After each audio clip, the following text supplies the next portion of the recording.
The Hamas attack on Israel on October 7th seemed to come out of nowhere. But in reality, Palestinian militants can be seen preparing for it in plain sight in training videos like these for years.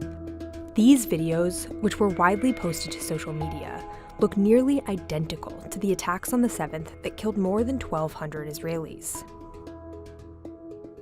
Since December of 2020, a loose coalition of Palestinian militant groups led by Hamas, called the Joint Room, posted videos to Telegram of their annual training exercises. The Journal reviewed hundreds of posts and had military experts analyze them. They show participants blowing up border fences, raiding military bases, taking hostages, and traveling in convoys of white pickup trucks. These annual training sessions took place every December at outdoor locations throughout Gaza. One location is less than 2 miles away from the Erez border crossing, one of the Israeli bases militants attacked on October 7th. Arab, Israeli, and Western media even covered the training events. By 2023, Joint Room militants appear to be more sophisticated in their tactics, and their annual event was moved up to mid-September, a change from previous years. Still, Israeli officials seem to have ignored or missed these warnings that mirror the tactics Hamas would use just a few weeks later.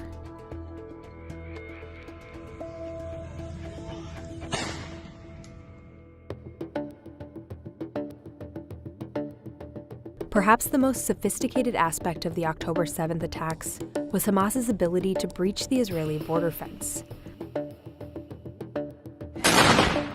It's a tactic they had been honing for years and flaunting on social media. In 2020 training footage posted to Telegram, we see members of the Joint Room Coalition using remote devices to blow up buildings. In the following years, they practiced this same skill, now with gates and concrete barriers like those seen on October 7th.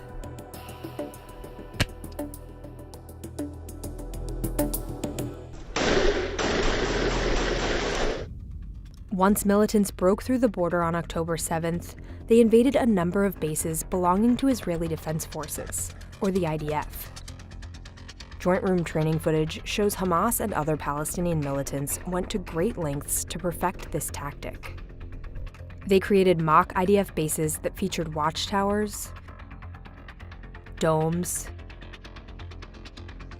and gates, exactly like those seen in the structures militants attacked in early October. In footage from the 7th, we can see a militant throw an explosive into an IDF base along the border.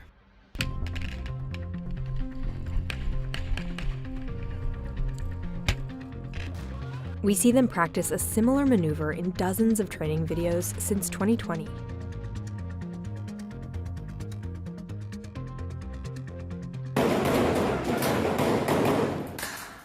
On October 7th, militants divided into teams, taking cover like this as they seized bases.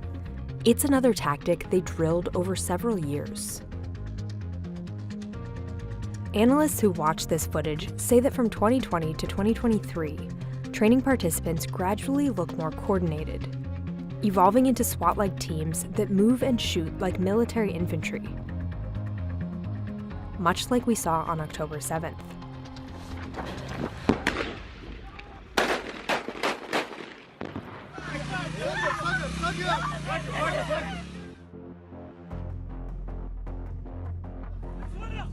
As the attack unfolded on the 7th, militants took more than 200 Israeli civilians and IDF soldiers hostage.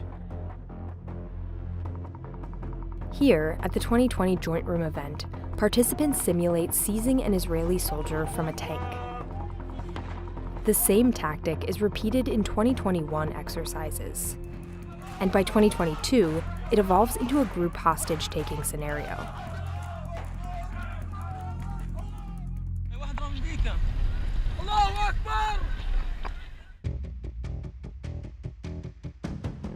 A recurring image through the events of October 7th is the highly organized convoys of white pickup trucks that Hamas and other militants used to carry out the attacks. In a training video shared on Telegram in September 2023, just weeks before the attack, the same white pickup trucks full of Hamas militants can be seen pulling into the 2023 training site. And this September 10th Telegram post describes Joint Room leadership touring observation points along the border wall. The same pickup trucks are seen shuttling the entourage in photos of the inspection. When asked whether Israel took any measures to guard against the tactics seen in these videos and posts, the IDF said it is focused on eliminating the threat from Hamas and will look into such questions at a later stage. Despite these examples and the warnings they may have offered, Israeli officials failed to ward off what led to the deadliest attacks in the country's history.